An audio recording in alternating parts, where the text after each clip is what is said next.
Bonsoir. Alors, Orot HaTeshuvah, chapitre 4, paragraphe 3. C'est bon? La page de la Medvav dans l'édition classique. HaTeshuvah Klalit. Shei Ilui Haolam Betikuno.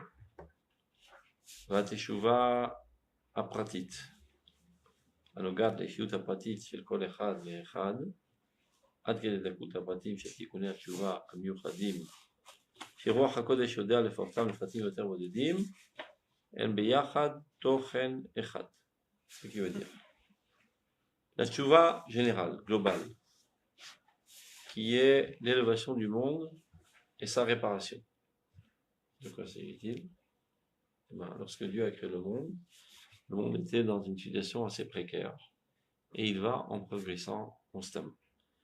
Au début, arrête cette tohu, tout était tohu, et Akadosh Baruch Hu, au fur et à mesure, met de l'ordre, mais la besogne n'est pas terminée, il donne à l'homme la suite. Asher bara Elohim la'asot, Dieu a créé le monde pour que l'homme le parfait. Donc dès lors, l'homme s'occupe de parfaire le monde, d'élever le monde. Et ceci s'appelle la tchouva klalit. Donc la tchouva klalit, c'est la tchouva, on va dire, cosmique, qui n'est autre que l'amélioration, la progression, l'élévation de ce monde dans tous ses domaines. Par l'homme. C'est clair? On a dit que c'était Dieu. Dieu a commencé et il donne à l'homme à terminer son projet. On avait dit au début que la tchouva, c'est évidemment. l'égalité. La tchouva, de manière générale, toujours, c'est ce flux divin qui vient de ce monde. Mais ce flux divin, il peut agir directement sur la créature, sur les plantes, sur les animaux. Il peut aussi agir par l'intermédiaire de l'homme. C'est-à-dire que, par exemple, Dieu donne de la sagesse à l'homme, et à l'aide de cette sagesse, il développe la technologie, etc. Et ça améliore le monde. Donc ça veut dire que c'est Dieu qui améliore le monde par l'intermédiaire de l'homme. Donc ça s'appelle la tchouva klalit. Donc cette tchouva-là, qui est l'amélioration du monde dans tous ces domaines, et la teshuva pratique, la teshuva individuelle, qui elle touche à la personnalité de chacun de nous, dans les plus petits détails, que l'Esprit Saint s'est focalisé. Ça veut dire, l'Esprit Saint, c'est la Torah qui nous a été donnée par la prophétie, et qui continue depuis les Rabbanan, les Talmidon, à travers toutes les générations. Cet Esprit Saint qui nous a donné la Torah nous donne la capacité d'améliorer le comportement humain dans tous les plus petits domaines de la religiosité et de la morale. À savoir, une telle faute est réparable de cette manière, une autre faute d'une autre manière. Et les Koubalim ont donné des fois des directives. Une telle faute, il faut faire 40 jeûnes. Une autre faute, faire ceci, faire cela. Ce n'est pas aujourd'hui tellement à la mode. C'est pas tellement nécessaire. Ça n'est pas tellement de toute manière. Mais quoi qu'il en soit, à travers les générations, les Gdolé Israël ont toujours donné des manières de réparer aussi bien nos déviations au niveau des traits de personnalité que de nos comportements, etc. Donc, le chidouche de la Piska, c'est de dire que cette tchouva cosmique, qui est en fait l'amélioration du monde dans tous ces domaines. C'est Tikkun Olam, ce qu'on appelle Tikkun Shel Olam. Mais Tikkun Shel Olam, de manière générale, on a l'impression de croire que c'est seulement dans le domaine de la spiritualité. Tikkun Shel Olam, c'est la réparation du monde dans tous ses aspects. Ilui Olam, l'élévation du monde. Le fait qu'au début de l'histoire, l'homme devait frotter 2 pierres pour faire sortir une étincelle, c'est une situation précaire. Aujourd'hui, grâce au modernisme, la vie est plus sympa, plus agréable, plus facile. Donc il y a une amélioration du monde dans ses aspects aussi matériels. Ceci est le fruit de la tchouva klalit. Ceci est elle-même la tchouva klalit. Donc cette tchouva klalit et la tchouva qu'on connaît, la tchouva religieuse, ne réalise qu'une seule chose. Alors, pourquoi le Rav a besoin de le dire? Parce que malheureusement, la quasi-totalité des gens sombrent dans une dichotomie de penser qu'il y a 2 mondes. Il y a le monde de la religion, et ça a trait au divin. Et le monde du laïc. Le monde du laïc n'a pas de rapport avec Dieu. Ça, c'est notre besoin à nous. Dieu n'a pas son nez à fourrer dans l'histoire laïque. On l'emprisonne à la synagogue et entre guillemets qu'il ne nous casse pas les pieds en dehors de la synagogue. C'est une manière de penser que je dis de manière grotesque. Et elle est pensée aussi bien par les gens non religieux que par les gens religieux, que vous sachiez. Chacun de son côté de la pièce. Les non religieux, ils obsédèrent. Au moins dans le public, ne nous cassez pas les pieds avec bon Dieu, mais nous agir tout seul. Et les religieux sont d'accord, le public, la vie laïque n'a aucun rapport avec la divinité. La divinité, c'est la religion, c'est les mitzvot, etc. C'est l'étude de la Torah, c'est l'amélioration des traits de caractère. Grosse erreur. Les deux prennent leur source exactement au même endroit. C'est le divin qui envoie son flux, qui ce flux, quand il touche des aspects globaux, universels, une amélioration de ce monde dans tous ses aspects, technologiques, etc. Quand ça touche la personnalité dans ses aspects religieux, ça amène aussi une amélioration religieuse. Et ce ne sont pas deux sources différentes, c'est la même source, et ceci, on le proclame 3 fois par jour, Shema Israël, Hashem Elokeinu, Hashem Echad. Il y a un seul Dieu. Et Dieu est responsable de tout, et il n'y a pas une partie de l'existence qui est autonome. L'autonomie palestinienne, qui est aux mains des démons. Tout est aux mains de Dieu. Donc, il donne des exemples. Vechen. Kolotam tikkuné atarbut. Toutes les réparations que procure, sur les améliorations que procure la civilisation. Shal yadam haolam yotse mukhbano. Par l'intermédiaire desquels le monde sort de sa situation détruite vers une situation construite. Comme on l'a dit, au début de l'existence, le monde, c'était pas tellement drôle. C'était dur à vivre, dans tous les points de vue. Et grâce au développement de la civilisation, tout s'améliore. Il n'y a plus de fléaux qui se propagent. La vie est cool aujourd'hui. Quand on a chaud, on met la clim. Quand on a froid, on met la clim. Quand on prend une douche, on a de l'eau. Quand on a froid, on chauffe. Demandez à vos grands-mères, seulement pas à vos ancêtres, comment la vie était difficile. Ma mère me raconte que pour qu'elle puisse aller à l'école le matin et avoir droit à un verre de lait chaud avant de sortir à l'école, sa mère devait se lever 2 heures avant pour chauffer les charbons, pour pouvoir bouillir le lait. C'est-à-dire pour faire un verre de lait, pour aller à l'école, avant d'aller à l'école, il fallait 2 heures. Aujourd'hui, ça prend 2 secondes.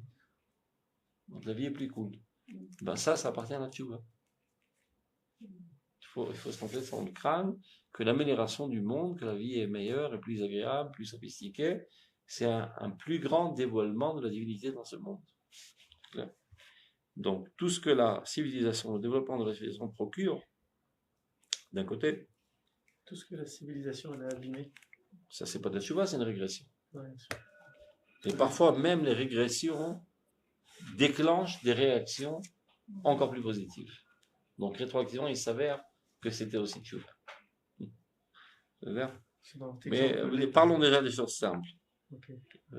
À 90%, ce sont des choses positives. Les gens qui se servent à mauvais escient de la civilisation, mais normalement, la civilisation, c'est pour améliorer la vie humaine. Non, mais même à grande échelle. Même par exemple, l'agriculture, le lait, par exemple, de votre mère, ouais. Il était un bon lait, il était un lait. Aujourd'hui, le lait, avec toute la facilité qu'on a pour l'acheter et le faire, il est, je ne sais pas combien de fois, mais disons 10 fois moins baril que l'époque. Et ça, mais d'un autre côté, il est plus accessible en plus grande quantité. Donc à l'époque, si tu gardais la même manière d'agir, tu aurais pu nourrir 1 million de personnes. Aujourd'hui, on peut nourrir 7 milliards. Combien qu'on est dans le monde ? Je ne suis pas sûr qu'il soit tellement plus baril parce qu'il y a aussi un contrôle sanitaire qui est beaucoup plus rigoureux. Il y a le frigo qui existe maintenant. Et en plus, le contrôle sanitaire sur tous les produits. C'est vrai qu'il y a pas mal de saletés qui sont rentrées pour le marketing, mais malgré tout, c'est plus ça. C'est pas par hasard qu'il y a beaucoup moins de morts d'enfants aujourd'hui, c'est parce que la situation sanitaire est meilleure, et les vaccins, etc., etc. C'est grosso modo, avec toutes les critiques qu'on puisse avoir sur la civilisation, elle a amélioré 100 000 fois la situation humaine. Excusez-moi, d'après votre observation, vous penserez plus que le flux divin se ferait. D'abord, c'est pas la mienne. Ah oui. Je ne sais que traduire. Ça Ça se ferait plus le flux divin se ferait plus de manière exponentielle ou de manière constante? À mon avis, exponentielle. D'accord. Dans tous les domaines d'ailleurs. Très bien. On voit bien que c'est pas linéaire la progression. Plus on avance et plus on prend de la vitesse. Dans tous les domaines. Continuons. Donc, il donne un exemple. Donc, les améliorations de la civilisation, à l'aide desquelles le monde sort de sa situation détruite vers une situation meilleure, construite. Sidrei Achaim Achevratim Valkalkalim, tous les ordres de vie sociale et économique. Et sociale. Par exemple, aujourd'hui, on ressent une responsabilité envers les gens faibles, envers les gens du troisième âge, ce qui n'était pas le cas jusqu'à il y a une centaine d'années. Je ne crois pas il y a 2000 ans. Mais bien sûr.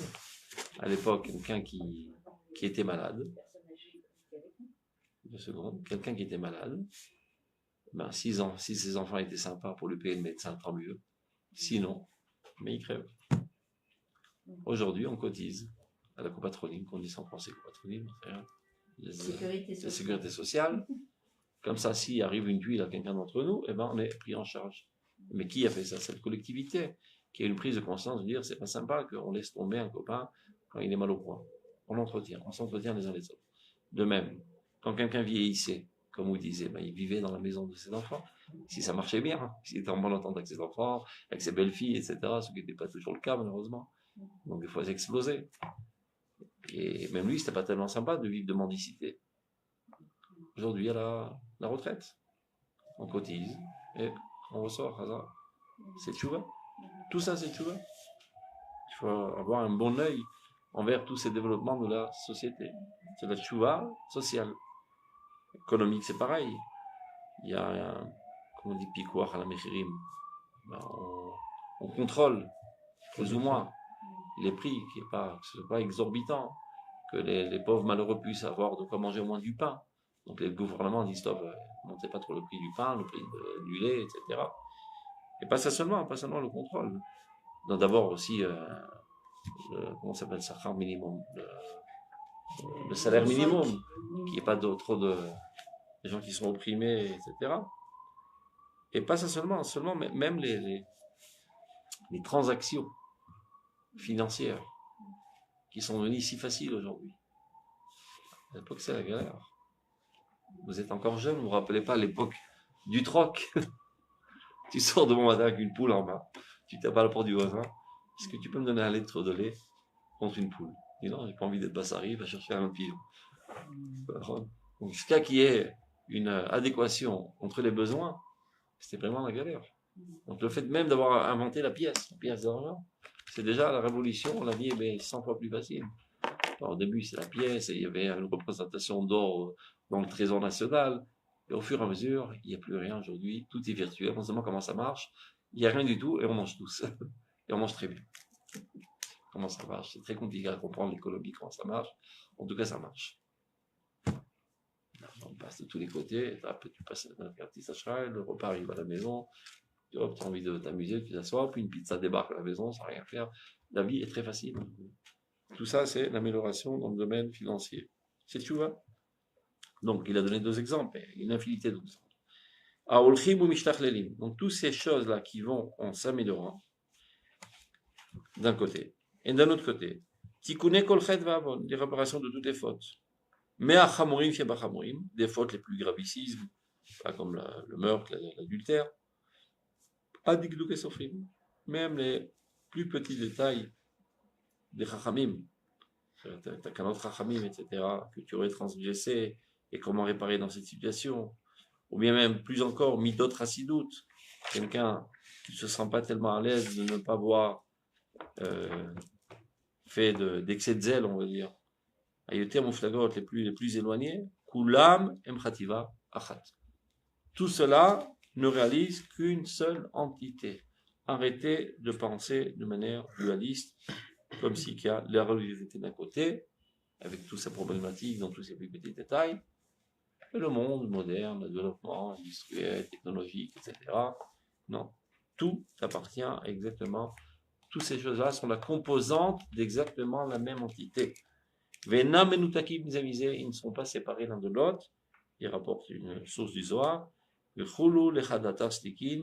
convergent tous vers le même endroit. Ça a l'air tout simple ce qu'il dit le Rav Kook, mais sachez que c'est une révolution dans les esprits religieux. Jusqu'à aujourd'hui, la quasi-totalité des religieux ne pensent pas de cette manière. Ça veut dire que même dans leur joie, si tu dis un religieux, un vrai religieux, un froum, comme on dit en France, mais que c'est en anglais, mais on dit comme ça, un froum. Tu dis, ben, tu sais, voilà, le fils de la cousine qui n'était pas religieux, aujourd'hui il a commencé à mettre les tefilines, etc. Il a un sourire d'une oreille à l'oreille, oh, Hachem, c'est très bien, il est très heureux, très content. Mais si tu dis, je sais pas, on a développé un train qui va 2 fois plus vite qu'avant, bof, que ça peut bien faire. Et qu'est-ce qu'on s'en fout des trains? Nous les juifs, on s'en fout du monde. Nous, ce qui nous intéresse, c'est le lernen, c'est comme ça qu'il parle. L'étude de la Torah. Tout le reste, on n'en a que faire. Si ça peut aider ça et là, de manière accidentelle, anecdotale, à l'étude de la Torah ou à l'accomplissement de mitzvot, tant mieux. Ou sinon, on n'en a que faire. Nous sommes des spiritualistes. Nous vivons dans une sphère déconnectée de ce monde et on s'en fout de ce monde. C'est comme ça que pense la quasi-totalité des religieux dans toutes les autres religions du monde, évidemment. Mais malheureusement, par effet d'osmose, c'est passé aussi dans le peuple d'Israël. Donc le Rav Kook là vient remettre de l'ordre dans les pensées. N'oublions pas que Malchuto, Bakol, Machal, le royaume de Dieu règne dans tout. Au Melo, Kolaretz, Kivodo, il remplit tous les mondes. C'est toi qui fais tout vivre, c'est toi qui fais tout avancer. Et c'est Dieu qui gère ce monde. Dieu n'est pas le président d'honneur de la religion juive, mais il est Ribono Shel Olam, le maître du monde, qui gère le monde, qui fait avancer le monde, qui fait développer le monde. Donc tout ce qui se bouge dans ce monde n'est qu'à l'initiative de Dieu, c'est Dieu qui déclenche tout ça, par ce flux de Teshuvah. Bien. Donc ça nous fait rentrer dans une autre dimension. Comment appréhender le monde, regarder le monde, et quelles sont les sources de nos joies et de nos tristesses. Mais il n'y a pas de différence. C'est pareil. C'est un peu plus, c'est un peu moins, mais c'est pareil. Comme quand tu aimes quelqu'un, ben, tu es aussi heureux qu'ils soient en bonne santé corporelle qu'en bonne santé psychique. Je veux dire, mon corporel, je m'en fous qu'il ait le cancer, c'est pas grave. L'essentiel, c'est qu'il soit bien religieux. C'est malade, c'est pas normal. Il fait chez Bérard, du fait aussi pour sa guérison corporelle. Donc, de même manière qu'Akadosh Baruch Hu est autant amoureux de ton corps que de ton âme, un Neshamalach Vagouf Parolar, ainsi, dans le monde entier, il est autant intéressé par le bon développement du monde dans ses aspects matériels que dans les aspects spirituels. Car si les aspects spirituels ne sont pas développés, finalement, l'humanité va se mettre elle-même à détériorer ce monde. Au lieu d'aimer le monde et vouloir son bon développement, elle va consommer le monde au prix de le détériorer, même s'il le faut, parce qu'il l'intéresse c'est son égoïsme et son égocentrisme. C'est clair? Donc ça remet déjà l'idée en place. C'est clair, les questions? C'est clair. C'est une découverte pour moi. Vous n'êtes pas la seule. Toute la Torah du Rav Kook est une découverte, en fait, c'est pas des choses neuves, ce sont des choses anciennes qui ont été oubliées pendant 2000 ans. Parce qu'il est vrai que pendant 2000 ans, on s'en foutait un petit peu du monde. Il n'y a pas le choix. Par manque de choix. Sachant que le monde, de toute manière, pour l'instant, n'est pas sous l'emprise du peuple d'Israël, mais sous l'emprise des goïms, qui ont des aspirations pas très propres, donc ils le gèrent de manière sale, donc il est voué de toute manière à la catastrophe. On ne peut pas mettre les mains à la pâte. On attend que ça passe.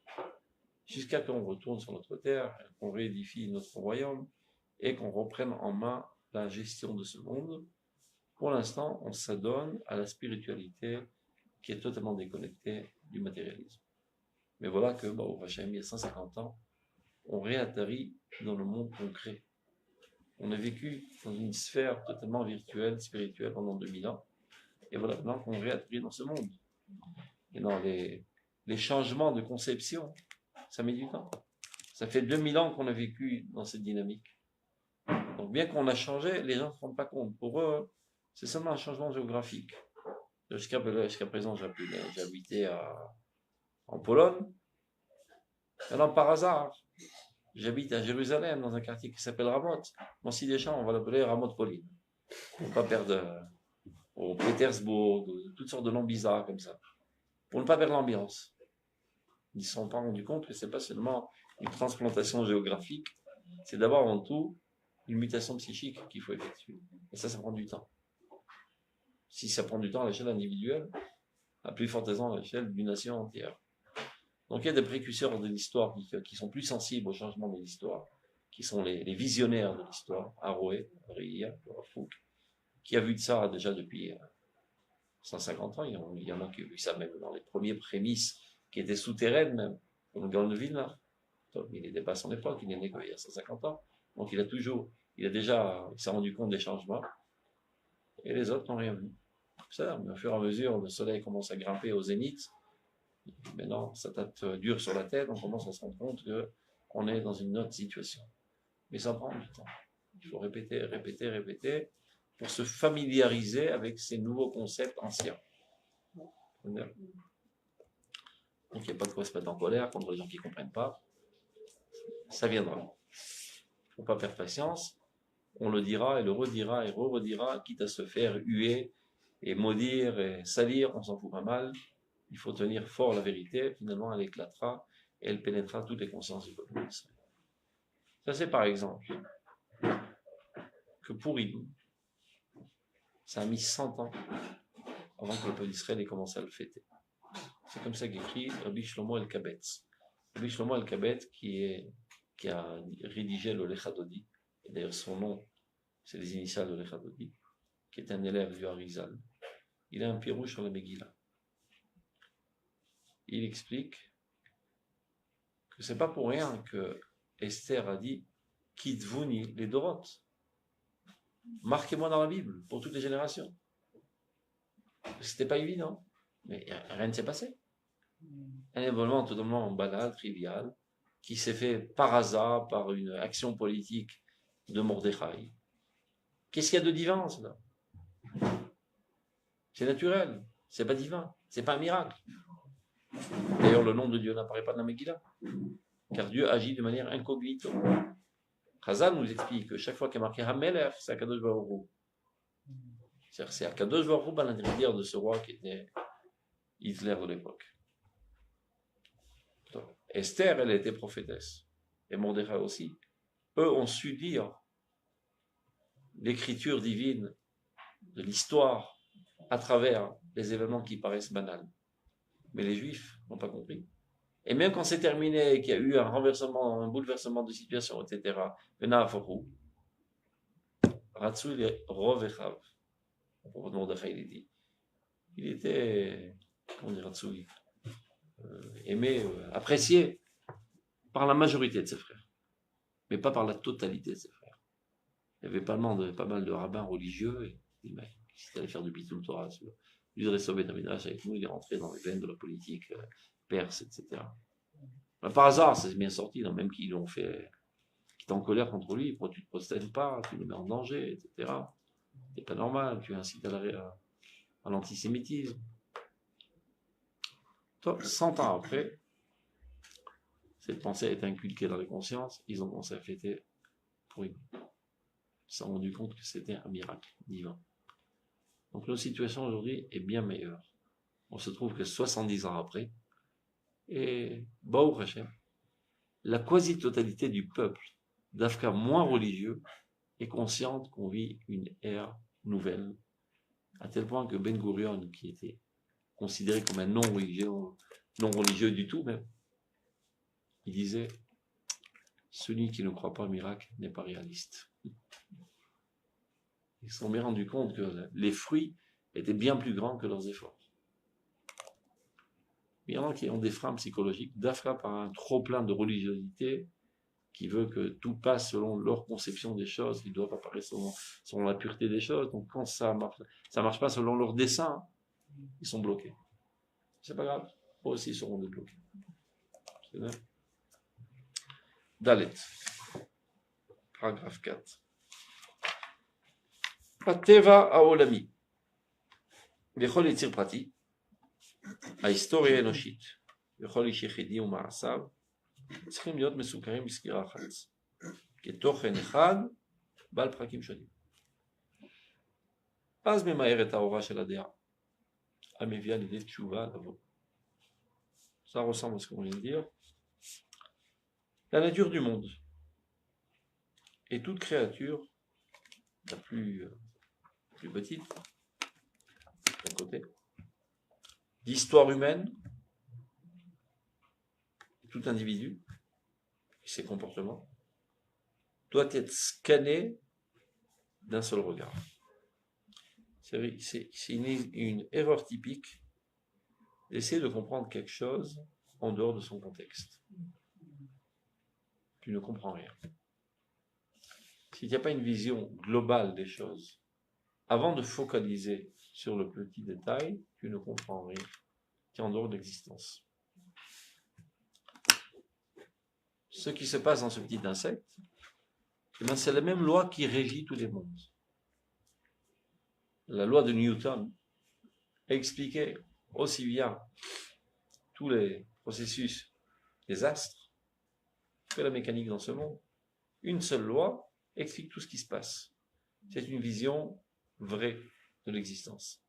Mais à chaque phénomène, tu donnes une autre explication, tu n'es pas dans le vrai. Il faut qu'il y ait une loi qui gère tout. Bon, et ceci découle d'une manière de voir. Mais à klal et la prat. D'abord, tu comprends la lignée, la droite de l'histoire humaine, et les progressions, et les mouvements, et les mutations psychiques, et les révolutions de pensée, etc. Après, tu peux expliquer pourquoi ce bonhomme aujourd'hui il réagit de la sorte. Il est le fruit de tout ce qui l'a précédé, et c'est pour ça qu'il réagit de la sorte. Et si tu essaies de l'analyser lui en tant que tel, tu ne comprends pas ses réactions. Donc, c'est comme ça qu'on doit scruter l'horizon, aussi bien du point de vue de compréhension, on va dire, scientifique, de tous les phénomènes, de tous les créatures, la teva olami bechol yetzir prati, ou la méta-histoire, la historia enoshit, l'histoire humaine, bechol ish yechidi u'ma'asav. C'est comme ça qu'on peut véritablement arriver à une compréhension profonde et véritable des choses. צריכים להיות מסוגרים בסקירה אחת. Il donne un exemple. כתוכן אחד, בעל פרקים שונים. C'est comme un seul thème qui est composé de plusieurs chapitres. Il y a un livre qui traite d'un thème. Tu ne peux pas rentrer en milieu du livre, hop, je prends une ligne, mais pourquoi il a dit comme ça? Tu as lu tout le livre, pourquoi il parle? Tu ne peux pas atterrir au milieu du livre et essayer de comprendre de quoi il s'agit si tu ne connais pas d'abord le sujet général du texte. Même en guerre, c'est comme ça qu'on fait. D'abord, on survole la ville qu'on doit attaquer avec des avions pour savoir de quoi il s'agit, grosso modo. Et après, on envoie les Khel Ragbi, c'est les fantassins, on dit en français. Khel Ragbi. Ceux qui vont à pied. Les fantassins. Fantassins, c'est ceux qui vont à pied. Oui. Après, on rentre dans toutes les petites ruelles. Ou sinon, c'est dans le brouillard, ils savent pas comment se diriger. Donc, il faut une compréhension générale. Après, rentrer dans les détails. Même dans l'étude de la Torah, c'est pareil. Une lecture première en Bekiyot, savoir de quoi traite la Masechet, après tu rentres dans les détails, sans quoi tu comprends rien. Tout ce qui est issu de son contexte est faux. Donc quand tu développes cette manière de voir les choses, isolé de son contexte. Voilà, isolé, pas issu, au contraire, isolé de son contexte, c'est fausse. Si tu développes cette approche, tu as de fortes chances d'être dans la vérité. Tu as une approche intellectuelle vraie. Ou sinon, tu es totalement dans le faux. C'est dans quel but? Quel rapport avec la Tchouva? Quel rapport avec la Choukout? On dit Atahonan Adam Dat, et après on dit Hashimenu Avinu Torater. Dans le Shemona Esrei. Dieu, tu nous donnes la connaissance, Dat. Après, aide-nous à faire tes Tchouva. Qui mène Dat, Tchouva Pinaï. Si tu n'as pas de Dat, aucune chance de faire Tchouva. Pour faire Tchouva, il faut analyser ton comportement, comprendre quels sont les tenants, les aboutissants de tes comportements. Il faut une compréhension préalable, sans quoi tu ne risques pas de faire Tchouva. Si tu n'as pas de date, la vie est belle. Comment ils disent? C'est comme ça qu'on dit en slang, en argot, dans la rue israélienne. Il n'y a pas de cervelle, il n'y a pas de problème. Plus on comprend, tout est très bien, il comprend rien. Tout lui paraît très bien. Donc tu ne te rends même pas compte du comportement catastrophique que tu adoptes, etc. Parce que tu n'y comprends rien. Donc, un des facteurs essentiels pour avoir du sechel, une vraie approche intellectuelle des choses, c'est cette manière de voir les choses. Me'aklal et la prat. Si tu veux comprendre ce qui se passe aujourd'hui dans le peuple d'Israël, étale-toi ton regard sur toute l'histoire d'Israël. Tout ce qui s'est passé avant, tout ce qui s'est après. Par exemple, tu veux comprendre pourquoi aujourd'hui il y a tant d'attirance vers la matérialité. Mais qu'est-ce qu'il arrive à cette génération qui est si assoiffée de matérialité? Ben, regarde ce qui s'est passé avant. N'oublie pas que pendant 2000 ans, ils étaient totalement écartés de toute possibilité d'approcher le matérialisme en tant que peuple. Donc ils sont assoiffés de matérialisme. Donc c'est tout à fait naturel que dès que l'opportunité se présente, ils vont se jeter sur le matérialisme. Et donc tu peux aussi prévoir les événements à venir. Une fois qu'ils vont être rassasiés de matérialisme, finalement, ça ne va plus satisfaire, ils vont laisser tomber et ils retendront vers le spiritualisme, à cette fois-ci, pas de manière extrémiste, ils vont se régulariser. C'est une façon de voir. C'est très simple, il n'y a pas besoin d'être prophète pour comprendre ça. C'est chachamim. C'est mitzad ha-chochma shebahem, non mitzad ha-nevoah. C'est-à-dire, avec leur approche intellectuelle, ils sont arrivés à la conclusion que Bigveta de Meshira, à l'approche du messianisme, ça sera l'hécatombe du point de vue de la moralité. Et il décrit toutes sortes de phénomènes catastrophiques. D'où ils savent. Mais c'est simple. Ils savaient eux-mêmes qu'ils ont été envoyés en exil pour retirer leurs doigts et leurs mains de toute activité matérielle. Donc pendant 2000 ans, ils vont s'adonner à la spiritualité la plus extrémiste. En retournant sur leur terre, ils vont être assoiffés de matérialisme. Donc ils vont se baigner totalement dans le matérialisme. Quand on s'adonne nuit et jour que dans le matérialisme, il y a de fortes chances de glisser vers l'impureté. Ezo Chacham, Aroet Anolad. Dit Aristo, Ezo Chacham, Yuda Davar Besibotav. Qui est intelligent? Celui qui voit les choses dans ses causes. C'est-à-dire qu'il voit les causes, il en déduit les conséquences, les effets. Il a besoin d'être prophète. Donc ça aussi, c'est une façon de voir les choses. Donc je ne vois pas seulement cette génération, regarde comme elle est aujourd'hui, très assoiffée de matérialisme. Je l'analyse dans le contexte de toute la ligne de l'histoire du peuple d'Israël, et je comprends quelles en sont les causes, et à quoi cela va amener. Ça, c'est l'échelle globale de l'histoire d'Israël. Et de la même manière, quand tu analyses un enfant, pourquoi il se comporte de cette manière maintenant? Où est-ce qu'il y avait avant? Quand tu t'analyses toi-même aussi, il ne faut pas être plus dur envers toi qu'envers les autres. Analyse-toi. Pourquoi tu te trouves dans cette situation complexe aujourd'hui? Qu'est-ce qui te manquait avant? Et pourquoi aujourd'hui tu te jettes sur ça? Donc ce n'est que comme ça que tu peux arriver à une tchouva, quand tu as une analyse véridique, vraie de la situation. Donc d'abord et avant tout, c'est cette approche. Me'aklal et la prat. Ce n'est qu'alors que tu peux arriver à la tchouva. De cette manière, tu arrives à la lumière de la connaissance. Amevia les tchouva, qui sans aucun doute amènera à la tchouva, comme l'ordre des brachot, la chonen d'amdat, la shivno avinotor. Tov. Behemet. אי אפשר להתרומם אל התשוקה הרוחנית של ישועת הכלל בלי תשובה פנימית עמוקה מכל חטא ועוון.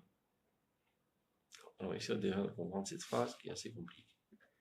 Behemet, c'est-à-dire en effet, véritablement, plus qu'en effet. Ifshar, il est impossible de s'élever au désir spirituel de la rédemption du clan, du collectif, sans avoir fait au préalable une tchouva profonde, sincère, de toutes les fautes, de toutes nos débauches. Vous comprenez ce qu'il dit là, Rav Kook? Vous avez compris ce qu'il dit? Non. C'est quoi le désir spirituel de la rédemption du clan? D'abord et avant tout. Qui c'est qui veut la rédemption du clan? C'est-à-dire que le clan d'Israël arrête de souffrir, arrête d'être opprimé. Tout le monde, ça n'a pas toujours été le cas. C'est-à-dire qu'il veut profondément et qui est prêt même à agir dans ce sens pour changer la situation. Ça a commencé il y a environ 150 ans. Pendant 2000 ans, on était en exil, on a composé avec l'exil. On s'est accommodé avec l'exil. Et on ne pensait pas qu'on pouvait vivre d'une autre manière. C'est vrai que de temps à autre, on se fait assassiner, torturer, etc. Mais qu'est-ce qu'on peut bien faire? On était immobilisés et on ne faisait rien. Et voilà qu'il y a 150 ans, les Juifs commencent à s'éveiller qu'il faudrait changer la situation. Étant tellement amoureux du peuple d'Israël, voulant la rédemption du peuple d'Israël, ils sont prêts à agir pour changer la situation.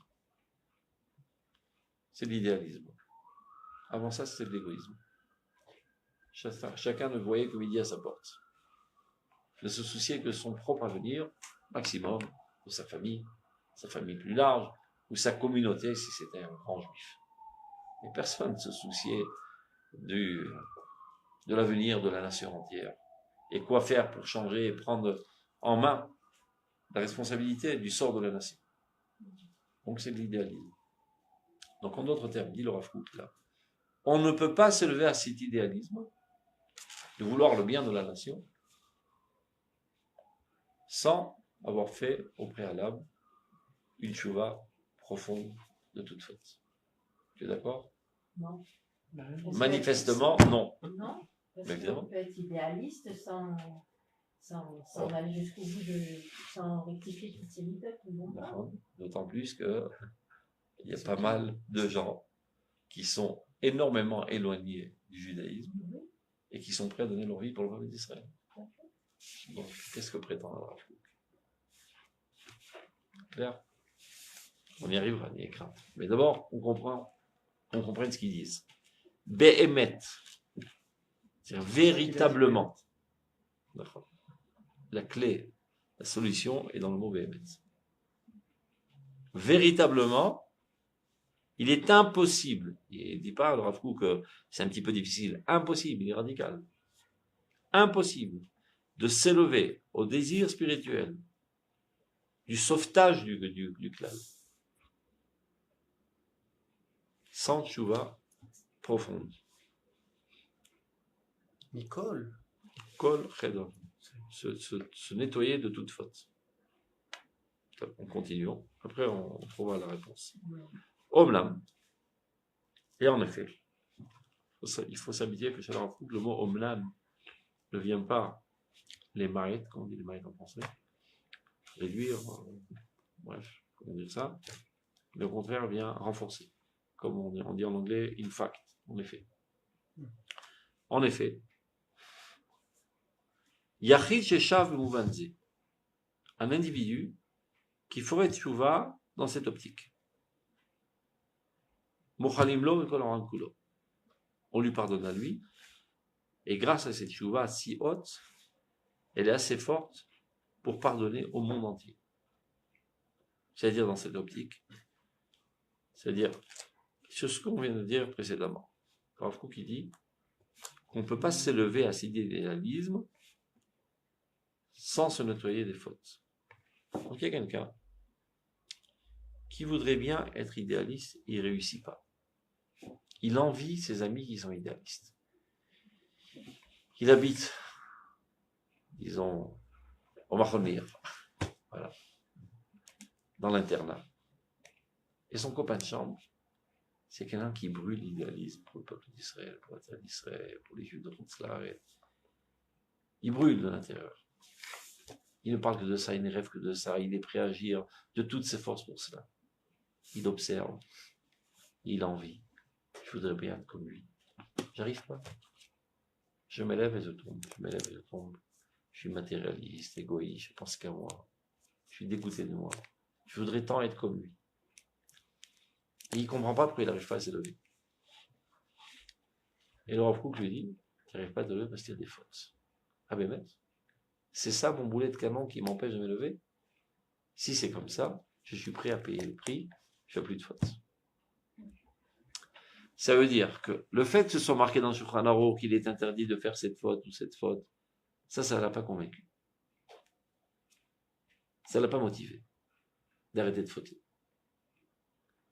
Mais maintenant qu'il a compris la relation de cause à effet, que le fait qu'il ne puisse pas jouir d'être idéaliste comme son copain, c'est ce boulet de canon qui l'empêche de s'élever et qui sont ses fautes, ça l'a motivé à faire tchouva.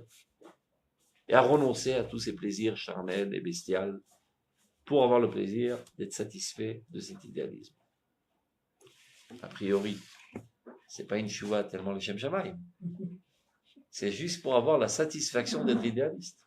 Et le Rav Kook nous dit, non seulement c'est pas une basse teshuva, c'est une si haute teshuva qu'elle est capable de lui pardonner toutes ses fautes et toutes les fautes de l'humanité entière. Une telle motivation. Révolutionnaire, hein? Et plus encore, regardez. Omlam, yechid sheshav vemuvan ze, mochalim lo, ולכל העולם כולו, וכן יכולים רבים להתעלות התכונה האידאלית הגנוזה בנשמת האומה על ידי תשובת היחיד, השב למטרה זו של התאפשרות הזרחת תשוקת גאון האומה וטהרתה. De plus, mis à part le fait qu'on lui pardonne et qu'on pardonne au monde entier, mais grâce à lui, c'est-à-dire cette tchouva qui est motivée par ça, grâce à lui, de nombreuses personnes, Rabim, pourront s'élever de manière très idéale et dévoiler ce qui se trouve au plus profond de leur être. C'est-à-dire les caractéristiques de l'âme de la nation apparaîtront dans leur personnalité, grâce à ce bonhomme. Ce bonhomme, à l'aider Tchouvat Yachid, qui fait Tchouva, les matarazou, dans ce but.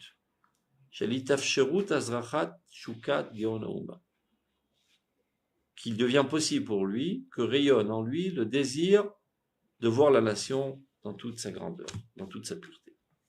Vous avez compris ce qu'il dit? Un peu dur à traduire, mais Hashav, c'est-à-dire, à l'aider Tchouvat Yachid, grâce à la Tchouva de l'individu, Hashav, qui fait Tchouva, les matarazou, dans ce but, Shel itafsherut, de rendre possible le rayonnement du désir de l'éclat le plus grandiose de la nation et de sa pureté. On va dire ça de manière plus simple. On va schématiser. Donc, il y a quelqu'un qui jusqu'à présent faisait de l'Arverot. Il a essayé par tous les moyens de faire se déconnecter de l'Arverot, il ne réussit pas. Et il aurait bien envie d'être idéaliste, il ne réussit pas non plus. Après, il comprend qu'il y a une relation de cause à effet. Le fait qu'il ne peut pas s'élever à l'idéalisme, c'est tout simplement parce qu'il a des fautes qui le font sombrer dans le matérialisme. Donc, maintenant qu'il a compris, et si c'est comme ça, je laisse tomber toute l'Arverot. Je me purifie. C'est-à-dire tous les beaux discours qu'on lui a fait, qui s'est marqué dans le Shulchan Aruch, ou bien tu seras brûlé au Guéhinom, tu recevras des gaufrettes au Gan Eden. Tous ces discours ne l'ont pas pris des tripes, ne l'ont pas convaincu. Mais quand il a compris que ceci réalise une entrave à son élévation idéaliste, ça l'a convaincu. Et alors, il laisse tomber toute l'Arverot, et ça devient tzaddik. Cette tchouva, motivée par une telle cause, est si haute qu'elle est capable d'effacer toutes ses fautes à lui et d'effacer les fautes de l'humanité entière, tellement elle est haute, et plus encore, de déclencher un mouvement de Chazara B'Tchouva dans des myriades de juifs qui tout d'un coup ressentiront un profond besoin de se relier à la nation, de retrouver leur identité et que les caractères de l'âme d'Israël apparaissent dans leur personnalité. Extraordinaire. Comment ça marche? D'abord et avant tout, la première question la plus simple.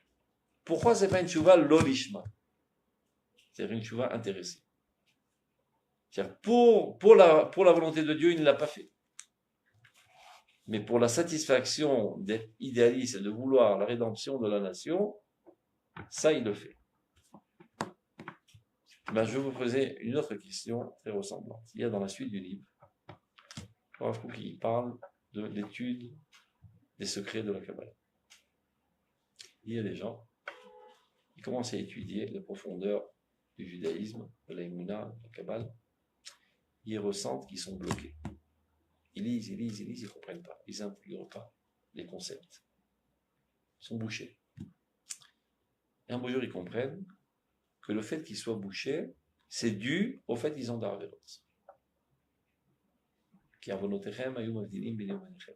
Vos fautes réalisent un écran entre vous et moi, et donc la lumière divine ne peut pas arriver à toi et t'enseigner la Torah et te faire comprendre la Torah. Ah, c'est pour ça que je ne comprends pas. Et j'ai tellement envie de comprendre, je fais tchouva, je fais plus de fautes. Alors si tu pourrais dire, c'est le Shem Shamaim, c'est juste pour satisfaire sa curiosité. Non, c'est une super tchouva, très très haute, qui pardonne toutes les fautes et les fautes aussi de l'humanité entière. Comme ici, exactement. Parce que qui c'est qui a envie de comprendre la Kabbalah? Les gens normaux, ou anormaux plus exactement, ils ont envie de manger des glaces. Ils ont envie de toutes sortes de plaisirs charnels et bas et bestials. Si déjà tu as une prédisposition d'être assoiffé aux choses si hautes et si pures, ça prouve que tu es une très grande âme. Et cette dynamique-là de vouloir atteindre des sphères si hautes, en elle-même déjà, est une grandeur incommensurable. Donc c'est cette grandeur, cette volonté d'être en proximité de Dieu si forte qui t'amène finalement à renoncer à tes péchés. Donc c'est la motivation la plus Leshem Shamaim qu'il puisse avoir. C'est par amour de Dieu, par une soif de Dieu, par un besoin intense d'être proche de Dieu. C'est ça qui t'a amené finalement à renoncer à tes péchés. Et pas par une peur du châtiment, ou par une espérance ou un espoir d'une récompense quelle qu'elle soit. Donc c'est une tchouva motivée par une dimension très très haute dans l'étude de la Kabbale. Et il en est de même dans la rédemption du peuple d'Israël, lorsqu'on sait que quand le peuple d'Israël se trouve dans une situation haute, c'est du Kiddush Hashem. Quand le peuple d'Israël se trouve dans une situation basse, brimé, opprimé et assassiné, c'est du Chilul Hashem. Qu'est-ce qui fait que ce bonhomme a tellement envie de voir la gloire du peuple d'Israël? Qu'est-ce qui brûle en lui? De manière consciente ou inconsciente ou subconsciente, peu importe, ce qu'il veut, c'est la gloire de Dieu qui apparaît dans ce monde par l'intermédiaire de la gloire du peuple d'Israël. Il ne peut pas composer avec ces situations du dédain du peuple d'Israël, de l'oppression du peuple d'Israël qui n'est autre que le sacrilège, la profanation du nom de Dieu dans ce monde. C'est ça qui le motive. Mais qu'il ne sache pas le dire. Il ne sait pas expliquer ses élans intérieurs. Mais c'est ça, en fait, qui l'amène à vouloir faire Tchouva. De vouloir être dans cette sphère, de désirer le bien d'Israël. Et le bien d'Israël, c'est la pupille de Dieu dans ce monde. Donc une telle motivation est une motivation très très haute. Donc maintenant, oui. Deux questions. Première, le type qui fait des fautes, concrètement, et qui est un idéaliste et qui brûle pour le Gaon Aouma Betaharata. Mais il continue à faire des fautes, pratim, on va dire. Donc toi, tu poses la question à la première ligne. Ouais. Yefchar. C'est ce que je m'apprête à répondre. Ah, d'accord. Mais et la deuxième question, c'est mitzvot srichot kavana.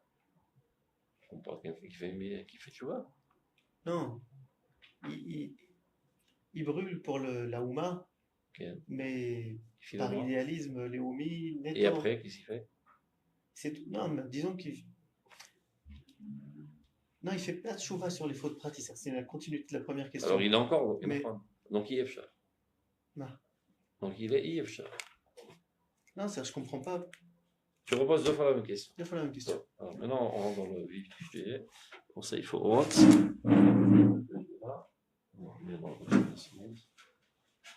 Oui.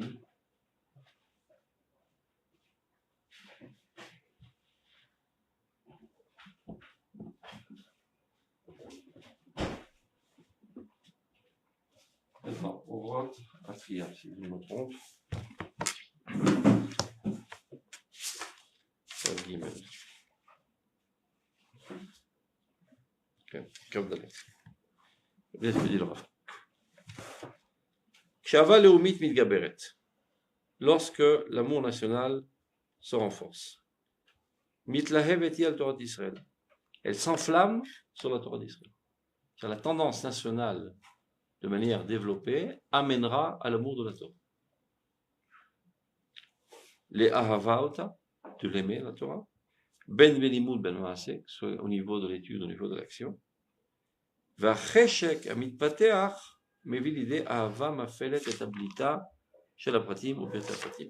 Et lorsque ce désir ira en se développant de plus en plus, finalement ceci amènera à mettre en évidence même les détails, les plus petits détails. Enfin, pas seulement de manière générale, j'aime bien le patrimoine national de notre nation, qui est notre, je sais pas, notre civilisation propre, qui est la Bible. Ça, il y en a pas mal comme ça. Non. Ça amènera à une volonté, d'abord un amour de tous les plus petits détails de notre Torah, jusqu'à t'amener à vouloir les étudier, c'est-à-dire étudier la halakha, et les accomplir. Donc s'il en est ainsi, donc d'abord avant tout sur quoi c'est fondé ça? Bon.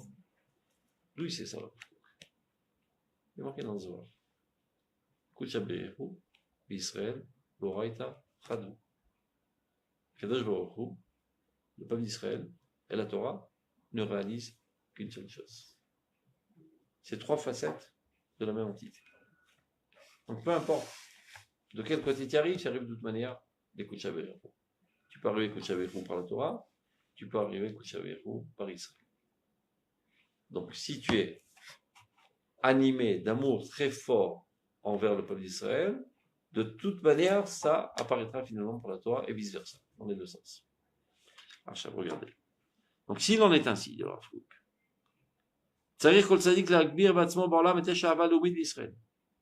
chaque tzaddik, aujourd'hui, dans notre génération, doit renforcer en lui, et dans le monde entier, le feu de l'amour national du peuple d'Israël.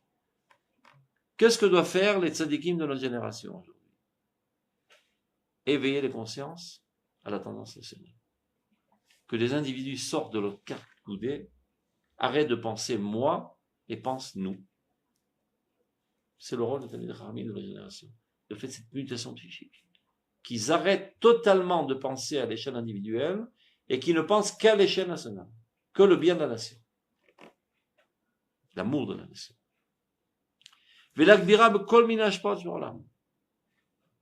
Et la renforcer, cet amour, tous les moyens possibles. Tout ce qui peut aider à arriver à cet amour, fais-le. Ou batouar. Alors certainement, dit le Rav Kook, y est. En fin de compte, cet amour général qui est vers le peuple d'Israël arrivera à mûrir à tel point qu'un fruit mûr, jusqu'à que cela engendrera ses effets. Shehem, Amarasim, Amidot, Adeot, ça amènera tous les individus du peuple d'Israël à appliquer toutes les mitzvot, à développer toutes leurs midot et à étudier toute la Torah avec amour. Bechol miloua vetuva, de manière entière et totale. Donc maintenant commence la question. Je vais y penser à la Torah. Bechol machanu royim sheyeshlam anashim mitamrim bavat Israël. Voilà, on voit, on peut remarquer qu'il y a des gens qui se disent aimer Israël. Il est dur le Rav Kook. Mit amrim, c'est un mot qu'il a inventé. Ça n'existait pas en hébreu aujourd'hui. C'est les morts, ben mit parel. Qu'ils se disent. Le mit amrim, mit amrim. Qui se disent aimer Israël. Velibam rachak ma Torah. Alors que leur cœur est loin de la Torah. Mais limuda vekiuma, de son étude, de son application de la Torah. Ou mi pene, quelle en est la cause? Sha'adain ahavatam bosrit. Leur amour est encore, comment on dit le contraire de mûr? Il y a un mot en français? Bosser. Les fruits trop verts. Hein? Les fruits trop verts. Ouais, les fruits trop verts. Leur amour est trop vert. Ce sont des fruits trop verts. Le charmeno c'est madar. Regardez ce qu'il dit, le Rav Kook. Il n'a pas dit que leur amour est faux. Il n'est pas tout à fait au point, pas tout à fait cuit, pas tout à fait mûr. Alors on peut se poser la question. Mais de qui il parle? Il parle des gens de son époque qui ont donné leur vie pour le peuple d'Israël et la terre d'Israël. Qui rentreraient leurs enfants dans leur effort et les fléaux et les marécages, etc. Ils n'ont pas perdu courage, ils ont continué d'investir toute leur vie peut-il avoir un plus grand amour que cela pour le peuple d'Israël? Et cet amour, le Rav Kook, il dit, bosser. Fruit trop vert. Donc patience, ça arrivera. Ils sont en bonne route. Le fruit existe, pas tout à fait mûr. Quand il mûrira, vous avez dit, mûrira, ça engendrera ces effets qui sont l'amour de la Torah, les mitzvot, etc. Donc qu'est-ce qu'il veut dire par là que cet amour n'est pas encore tout à fait mûr? Du point de vue de l'intensité du sentiment, il est au top. Et c'est pas à nous de leur donner des leçons. Parfois, ils sont plus amoureux d'Israël que les religieux. Du point de vue du regesh. Mais du point de vue de la compréhension de ce qu'ils aiment, ça, c'est encore trouble. C'est-à-dire, ils enlacent de toute leur force le peuple d'Israël. De toute leur force, ils sont prêts à enlacer le peuple d'Israël. Jusqu'à en mourir. Mais ils savent pas ce qu'ils sont en train d'enlacer. Ce qui nous reste à faire, nous, les étudiants de la Torah, c'est pas de leur donner des cours d'Ahavat Israël. Avec beaucoup d'humilité, on a devoir apprendre chez eux ce qu'est Ahavat Israël. On doit juste leur expliquer qu'est-ce qu'ils sont en train d'enlacer. Mazer Israël. Lorsqu'ils sauront ce qu'ils enlacent, la compréhension de l'objet de leur amour les amènera à l'amour de la Torah et à l'application des mitzvot. C'est ça tout notre rôle. Avec beaucoup d'humilité.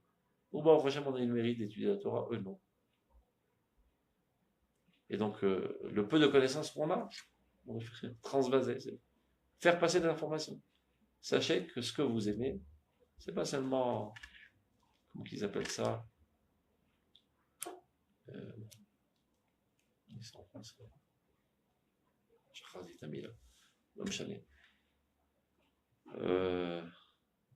Une compassion envers les pauvres juifs, etc.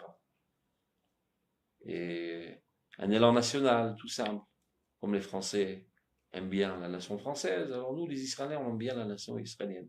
Ça, c'est ce qu'on leur a bourré le crâne. Mais ce qui est à la source de tout leur effort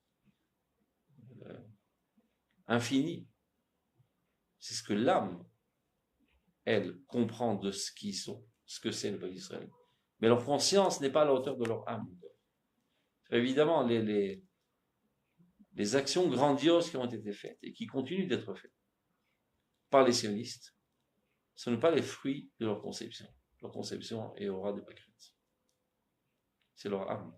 Leur âme, elle comprend parfaitement ce qu'elle est en train de faire et c'est elle qui les amène à agir de la sorte. Nous, ce qu'on doit faire, c'est juste leur expliquer ce qu'il y a dans leur âme. Qu'est-ce qu'ils aiment? C'est quoi ce peuple qu'ils aiment? Qu'est-ce qui les amène à tant d'ardeur à œuvrer si fortement pour le bien d'Israël? Lorsqu'on aura fait ce petit travail, c'est notre rôle, ceci les amènera à l'amour de la Torah et des mitzvot. Pour l'instant, ils n'ont pas l'intention de comprendre quel rapport y a-t-il entre le sionisme et le judaïsme, d'autant plus que malheureusement, ceux qui se disent être les représentants du judaïsme, pour la plupart sont anti-sionistes, jusqu'à présent. Donc si c'est ça le judaïsme, on n'en veut pas. Nous, notre âme nous dit de manière la plus certaine que Dieu est avec nous. On est dans le bon, on œuvre dans le bon sens, on est en train de reconstruire l'histoire d'Israël, on est en train de réédifier le royaume d'Israël. Vous pouvez raconter ce que vous voulez, on ne vous croit pas de toute manière. Donc tant que ce message existera dans le Nof, le paysage israélien, ceci réalise une entrave à la tchouva du peuple d'Israël. Notre rôle, c'est tout simplement d'expliquer. Mazar Israël. C'est la raison pour laquelle, à la fin du livre, le Rav a consacré tout un chapitre. C'est plus qu'un chapitre, c'est tout. Un recueil. Des annexes. Au roi d'Israël. Expliquer c'est quoi Israël. C'est quoi ce truc-là qui s'appelle Israël? Que vous aimez tant. Vous êtes prêt à vous donner votre vie, à sacrifier vos enfants pour cet objet qui s'appelle Israël. Je vais tout simplement vous expliquer. Et toutes les sources, évidemment, il apporte la cabane. Mais il essaye il réussit parfaitement à l'expliquer dans un message rationnel, compréhensible, accessible. Et si on arrive à diffuser les concepts qui sont dans ce recueil, le sionisme amènera au judaïsme. Donc le Rav, quand il dit la Behemet, Bedar She'efshar, Pas tout à fait. C'est limité. L'idéalisme est limité tant qu'il y a des fautes.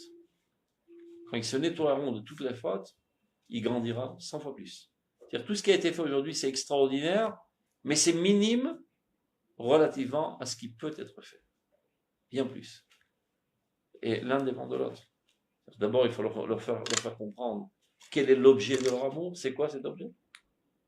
Et ceci les amènera à l'amour de la Torah et des mitzvot.